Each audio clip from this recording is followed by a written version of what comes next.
자, 오늘도 결론부터 말씀을 드리면 재회에 대한 이야기를 좀 해볼까 해요. 만약 여러분들 중에 난 지금 남자친구와 어쩔 수 없이 상황 때문에 헤어졌다, 그런 분들이라면 적어도 오늘 영상이 여러분의 재회를 가능케 하는 영상이 될 수 있으니까 조금은 시간을 투자를 해보시길 바래요. 저는 어떻게 보면 지금 이 직업과 더불어서 되게 많은 분들의 사연과 상담, 그리고 재회에 대한 케이스를 보면서 한 가지의 생각을 하거든요. 그리고 이 한 가지는 여러분들도 반드시 이해를 해야 돼요. 우리가 헤어질 때도 연인들마다 저마다 이별을 하는 그 방식이 최소 수십 개에서부터 수백 가지의 케이스로 우린 이별을 경험해요. 그렇기 때문에 적어도 재회를 하는 방법 역시도 단 한 가지 어떤 재회 루틴이라는 게 있다기보다는 상황마다 적용되는 그 방식이라는 게 다르다는 걸 먼저 인지를 하셨으면 좋겠어요. 그리고 오늘 여러분들께 말씀드릴 그 재회 방법이라는 것들은 관계의 심리 프레임을 변화시켜주는 방법이라고 좀 이름을 붙일게요. 이 재회 방식이 적용되는 상황의 전제 조건부터 말씀을 드릴게요. 만약 여러분들이 남자친구랑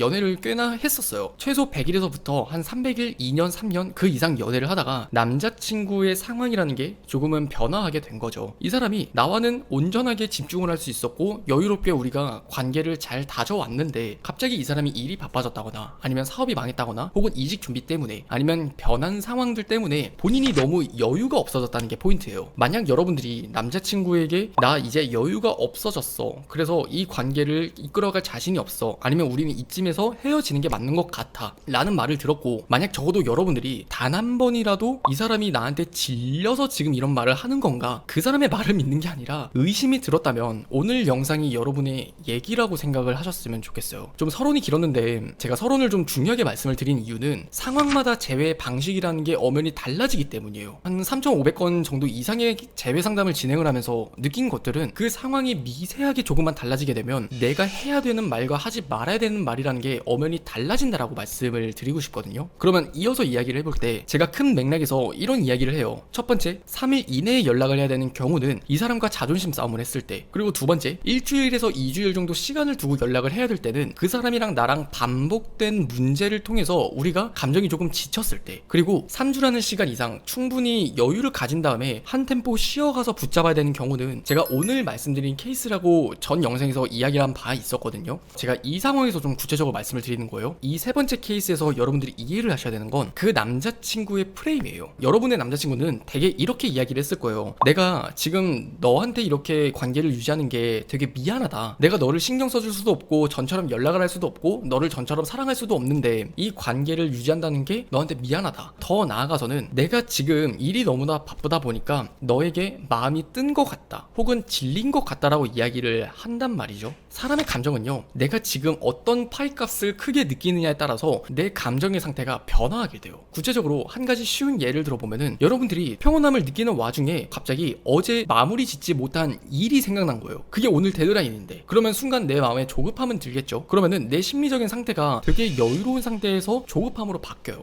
그리고 그것들이 끝나게 되면 당연히 그 전의 심리 상태로 돌아오기 마련이에요. 그 남자친구도 여러분을 사랑하는 그 감정이나 이미 여러분들이 지금까지 쌓아왔었던 추억들은 그건 고스란히 남아있는 상태예요. 하지만 여기에 그 사람의 비중이 달라지는 거죠. 지금 내가 일이 너무 바쁘고 지금 당장 처리해야 될 게 있고 지금 당장 내가 생존을 위해서 걸어야 되는 게 있다 보니까 내가 착각을 하는 거예요. 마치 여러분이 질렸다라고요. 이건 제가 명백히 대신 말씀을 드리지만 대개 80%는 여러분에게 정말 마음이 뜨고 질린 게 아니라 내가 잠시나마 그 감정의 파이값이 변했기 때문에 까먹은 거라고요. 근데 여기서 이제 여러분들이 이해를 해야 될 건, 이미 그 사람에게 정말 의심을 하고 추궁을 하면서 네가 어떻게 나한테 그럴 수 있냐, 그런 행동이 그 사람을 질리게 만드는 거지, 정말 그 사람이 아무것도 여러분들이 하지 않았는데 질렸다라고 말을 하는 경우는 없단 말이에요. 근데 많은 사람들은요, 이런 감정을 쉽게 구분하지 못해요. 적어도 연애라는 것들을 4-5번에서 7, 8번 이상 충분히 경험을 하고 내가 이런 감정들을 몇 번 정도 경험을 해보다 보면, 아, 내가 그때 질린 게 아니라 사실은 내가 너무나 중요한 상황 때문에 착각을 했었던 거구나, 그런 것들을 나중엔 느끼거든요.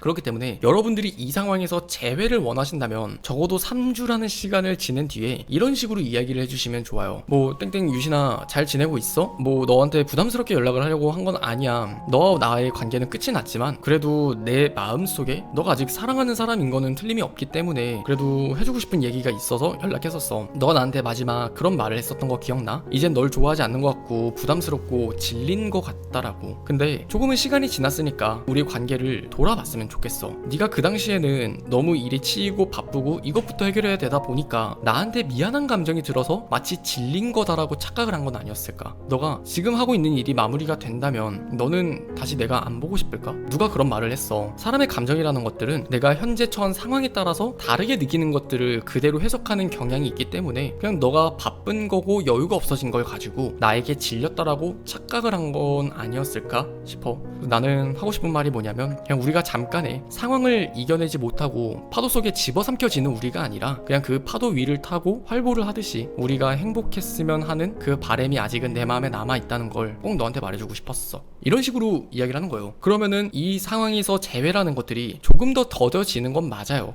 그 사람의 상황이 먼저 해결돼야 되는 게 맞으니까. 하지만 결국 재회 가능성을 놓고 본다면 50% 이상 재회 가능성을 뒤바꿔줄 수 있는 상황이 돼요.